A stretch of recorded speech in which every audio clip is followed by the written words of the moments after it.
That was the first experience at Sooner Magic as a head coach. Boy, was that an amazing last four drives for offense and defense. Uh, Great example of just kind of sticking together. As we talked about going into the game, there's going to be some moments where we dominate and some moments where they dominate and it gets sloppy. You just got to take care of the ball, and which we did, and be physical. And I think we showed physicality. They did too, and they played their butts off. They really did. I just recognize Coach Freeze and their team. They came in and they did a nice job. They played really, really well. And when it was 21-10, and it's probably a lot of doubt on the outside, and maybe justifiably so, I don't know. But our guys, just thankful for our guys and their belief in one another and their fight. And we played our best ball when it mattered the most. Again, we had our last four drives: field goal, turnover on downs, touchdown, field goal, and for Auburn, our defense, field goal, interception, downs, and then I guess that's downs again there to end the game. So really got hot when it mattered the most. Great story of redemption, for Zach Schmidt. And we needed him every step of the way. Him nailing that, we're up by 3, and he hits that, go up by 6, and Auburn has no timeouts. And if they just need a field goal, everything changes in their play selection. And who knows? They still got to move the ball, and we got to give it up. I don't know if our guys would have allowed that to happen. I don't know, but it didn't matter because Zach was ready, and really thankful for his courage that he has shown. His could have easily just quit, wasn't on scholarship, and he's going to be incredibly successful in the business world. Was just named, semifinalist for the Campbell Award, and so it was really just a cool moment to celebrate him, and what a great example that is to all of us. Mike Hawkins being the first freshman, and I guess it's 100. What's that? True freshman. To winning his first start on the road, just kind of encapsulate everything into that one play on the 2-point play.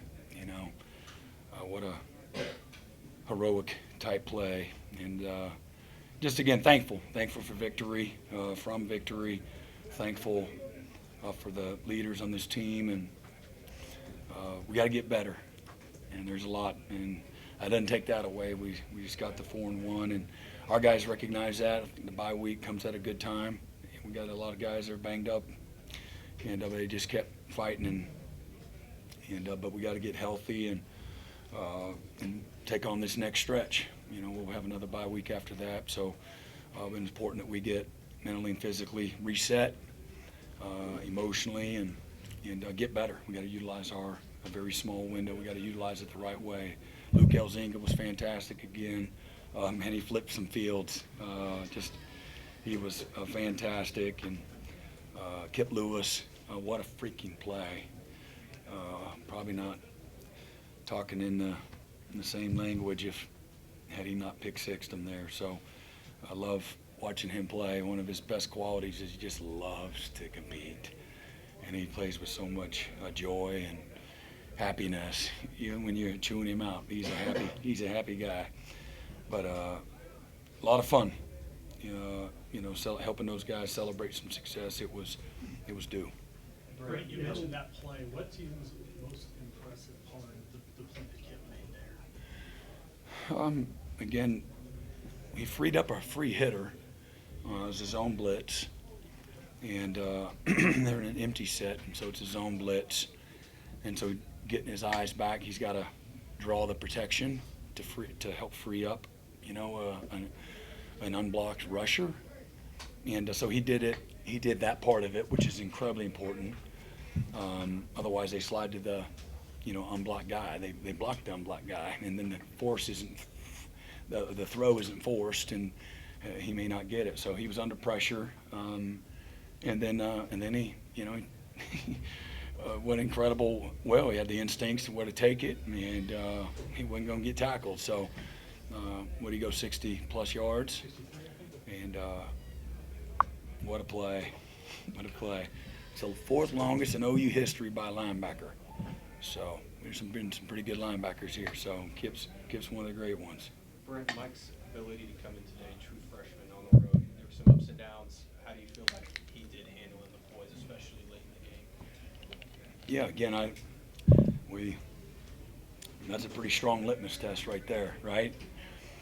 Would you all think when you drove into the place, right? Were they everywhere? Everywhere, right? And this is a incredibly prideful, supportive fan base, hungry and edgy, kind of like Oklahoma's in every way. And so he went right into the Tiger's den, if you will, and was fearless.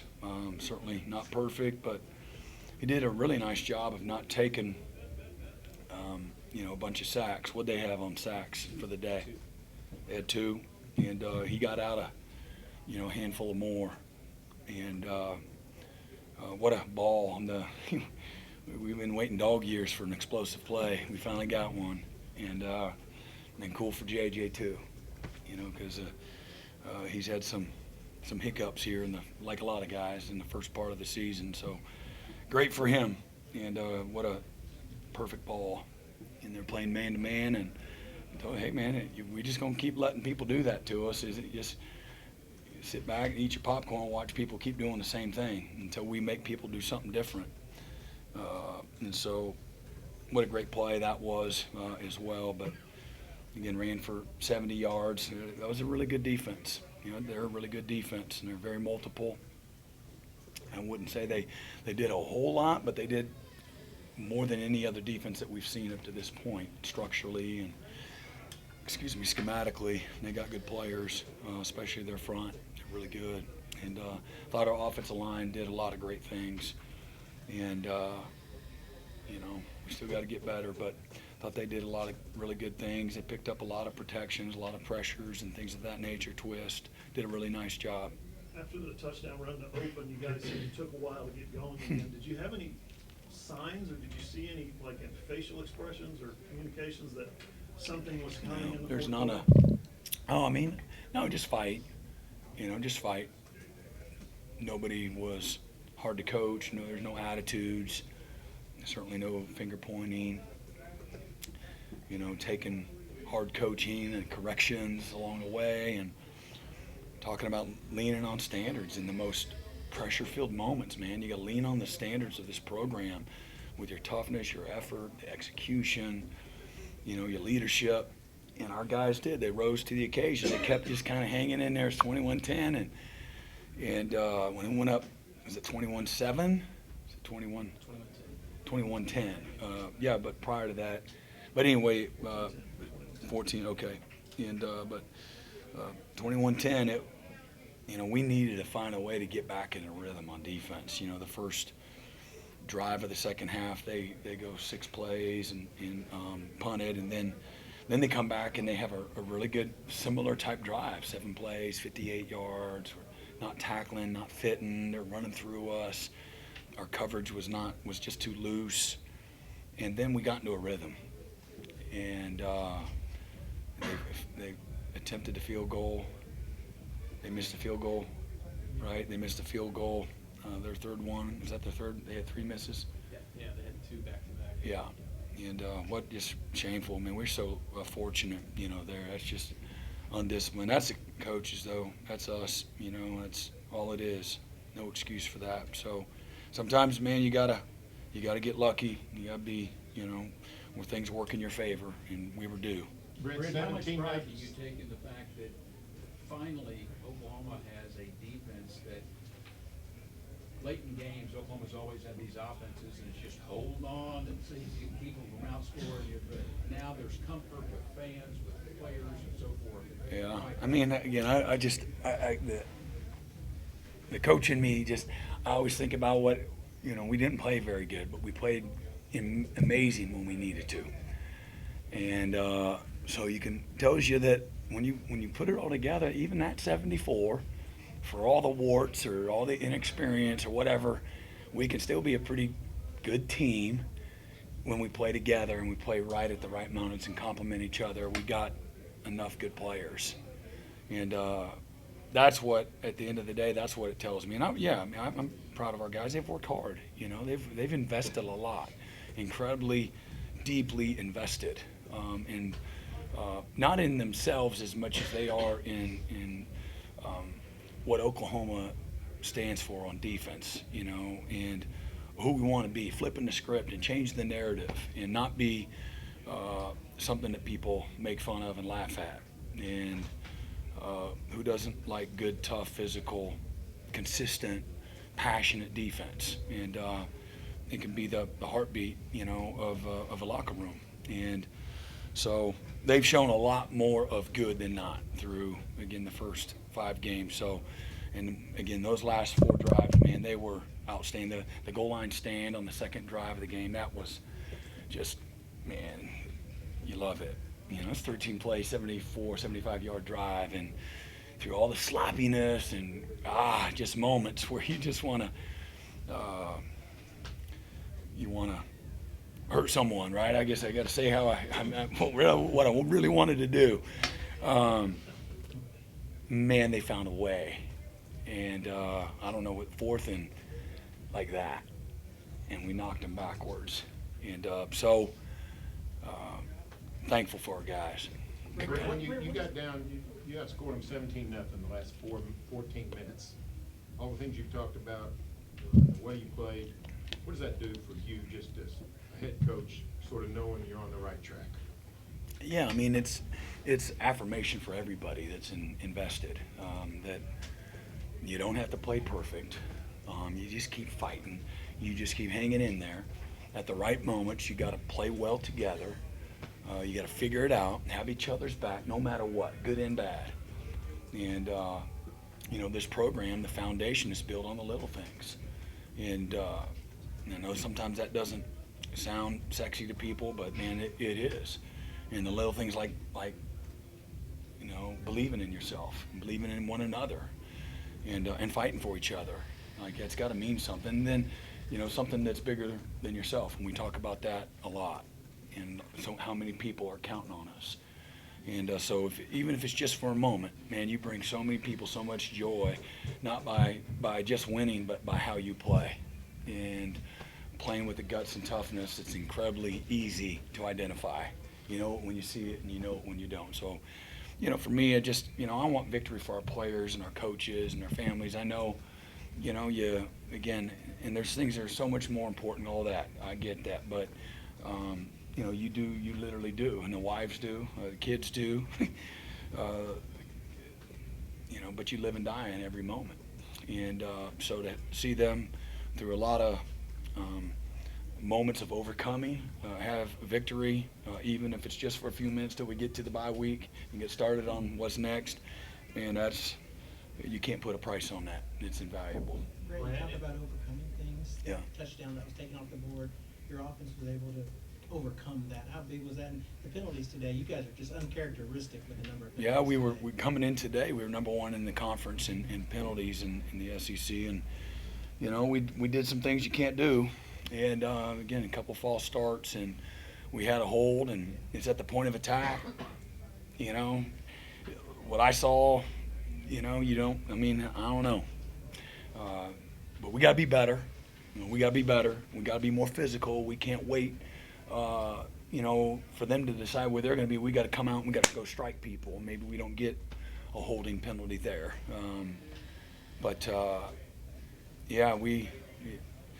You're defined by what you overcome, in life, not what you become. And our guys, that's one thing, and we've been talking about this since several months ago. This team is going to be identified of what we've had to overcome. And just, again, a great message to live by for this program. You can say next man up and all that. It's a little more complicated than that, and but it's affirmation of that too. Yeah, like I said, there was that second drive we weren't.